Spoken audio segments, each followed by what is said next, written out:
Good afternoon, everybody. Today we're going to be doing a brief overview of how Christmas went during the Civil War. Now, in the beginning of the war, in spring of 1861, the general view and hope of both sides that the war would be over in a matter of weeks, maybe a month, and everybody be home for Christmas. As you know, the war went on for 4 years. So what happened was Christmas time came for both armies in the north and in the south.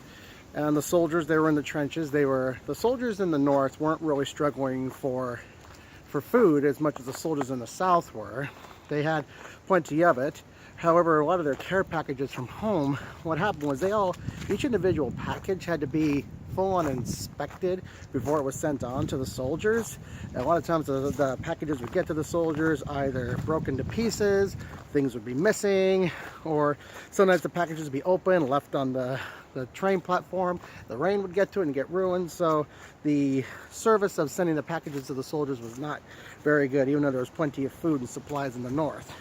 Whereas in the south, many of the soldiers, as the war went on, the first Christmas wasn't as bad in the south as it was during the rest of the war, but come 1863 and 1864, things were so scarce because of the Union blockade of Confederate ports, because the South did not manufacture very much. They didn't have a great deal of food at the same time. They had some in certain areas, but it wasn't across the board.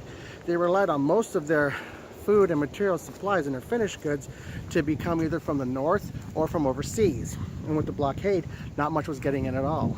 So like care packages for Confederate soldiers come 1863, 1864 Christmas, there was a case of one soldier getting a handful of peanuts from his family. That's all they had and that's all they could spare.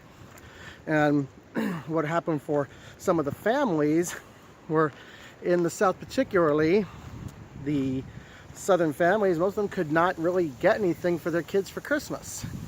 And there are some instances where the families would simply explain to their little ones that Santa might not be able to get through the blockade this year, so they can get them their presents. So they had to use something that the kids understood what was happening to do that. There were some cases actually where they went a little bit to the extreme, and as a parent, I cannot fathom saying such a thing to my little kids, where some of them went so far as to say that Santa was shot by the Yankees, and so that's why he wasn't coming that year. I can't fathom of being able to tell my children when they were little that Santa was shot.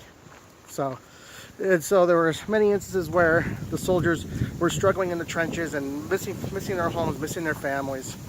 And there was one particular instance that was happening where there's the beginning of 1863, there was a soldier by the last name of Longfellow, and he served in the Union Army of the Potomac throughout much of 1863, and finally in the last week of November 1863 he was actually severely wounded, and he was taken to a Union hospital in Washington, D.C.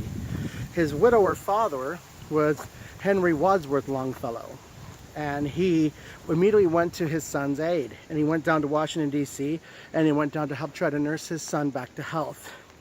And during this time he was with him, on Christmas Day 1863, 155 years ago, he actually wrote a poem talking about his feelings and how he felt about things in the war and about Christmas. And the poem was called Christmas Bells. And what happened was, in 1872, a musician, or a composer rather, would put that poem to music, but he would omit the two stanzas that had specifically to do with the Civil War, and it would be renamed "I Heard the Bells on Christmas Day." That is where that particular hymn that everyone knows and loves nowadays came from. It was from a father pouring out his heart at the bedside of his injured son during the Civil War. So soldiers suffered, families suffered, and many people pulled together and did what they could.